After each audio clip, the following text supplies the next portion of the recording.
So today I had my endometrial biopsy test done. It wasn't too bad like I thought it was going to be, but it's interesting how this whole IVF thing goes.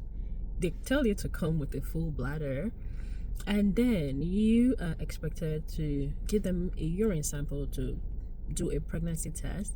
So imagine having a full bladder, like your bladder is full, you really need to empty it, but you just need to empty just a little out of the full bladder, just a little bit for them to do the pregnancy test, and then you have to hold in the remaining. So this is the second time they're doing it. When I did the saline sono, I had to do that. Then today again, I had to do that again. Imagine if you don't really have good bladder control or good bladder training and you attempted to empty everything, or you forget yourself for one hot second and then empty your whole bladder. That means you have to stay back there and keep chugging more water to get another full bladder. So that's one of the things that I really find fascinating. Then for the endo biopsy, you are not supposed to have unprotected sex before you do the biopsy. So you are trying to conceive, and then you're trying to conceive, and then you're not to have unprotected sex.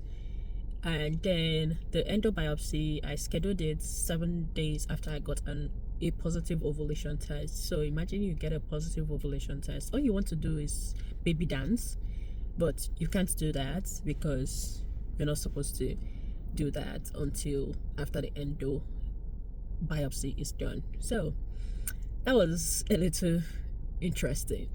And then for some reason, this is hilarious. For some reason, I decided to do a pregnancy test this morning, but I kind of figured since they're going to do one at the clinic, I might as well do one myself at home. But then you didn't baby dance, you didn't do anything, and you're taking a pregnancy test. That was quite hilarious. But I have a little cold too, so I don't know. The plan, or hopefully we're going to get all the test results back this month and do a review of everything this month, and hopefully have a plan going into 2025. And maybe when we have a plan, when we start it, maybe I can tell one person, or maybe I can tell my mom at the least, because this is not something you do by yourself. Some people do it by themselves. I don't know how they do that, but I know I can't do this by myself. Though I have my husband, but sometimes I want to vent to someone else, not him, because he may not really understand it, or he may understand it but not give me the comfort that I actually need, because two of us are going through the same thing.